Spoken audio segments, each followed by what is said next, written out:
Бөлме өсімдіктерін күту жолдары. Бөлме өсімдіктері таза ауамен қамтамасыз етумен қатар, үйіңізге сән беріп және көңіл күйіңізді көтеріп, сіз отырған ортада жақсы атмосфера қалыптастырады. Алайда, үй өсімдіктері ерекше күтімді және баптауды қажет етеді. Бөлме өсімдіктерінің әдемі қалпын сақтап, ұзақ өмір сүруі үшін келесі жағдайлар қажет. Ең бірінші бұл жарықтың мөлшері. Бөлме өсімдіктері жарықты қажет еткенімен, олардың көбі күн көзінің тікелей түсуін аса ұната бермейді. Мәселен, кактус, сүттіген, фокария, синецио сынды гүлдер жарық сүйгіш гүлдер қатарына жатады. Ал керісінше парагуз, бегония, фуксия сияқты бөлме өсімдіктері жарықтан шашырап түсуін қажет етеді. Қырық құлақтар, тікенекті өсімдіктер күн көзін сүймейді.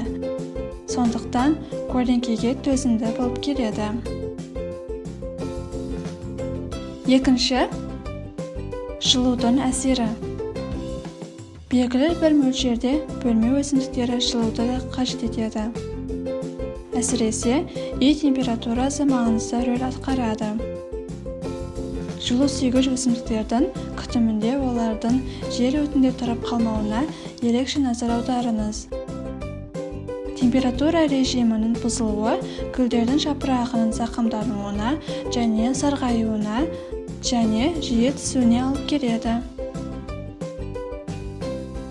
Үшінші, жайлы орын. Бөлме өсімдіктерінің тұрақты орны болғаны жөн. Сол себепті оларды орнынан жиі қозғауға болмайды. Теледидар, музыкалық орталық, кір жуғыш машинаның жанына бөлме өсімдіктерін қоймауға тырысыңыз.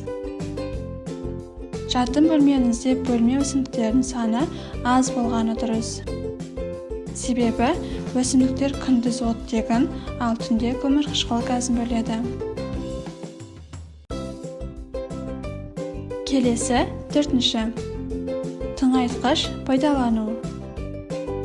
Кез келген бөлме өсімдігі үшін топырақтың құнарлы болуы аса маңызды.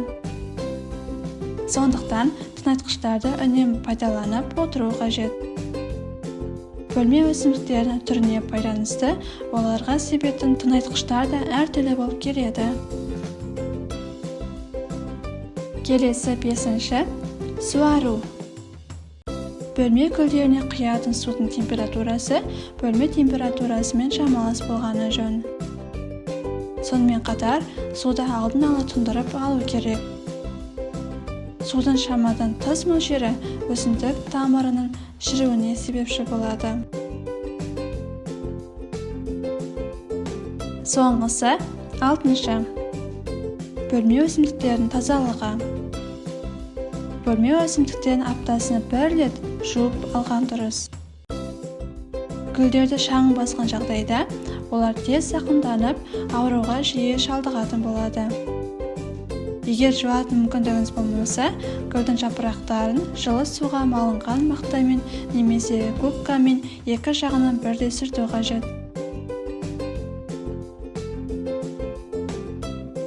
Пайдалы ақпарат ұнаған болса, лайк басып, жылы пікіріңізбен мені бір қуантып қойыңыз.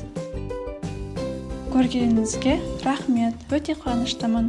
Менімен бірге болыңыздар. Алдағы уақытта өте көп пайдалы кеңестермен, өте пайдалы видеолармен сіздерге бөлісетін боламын. Сау болыңыздар. Сіздермен бірге мен Динара.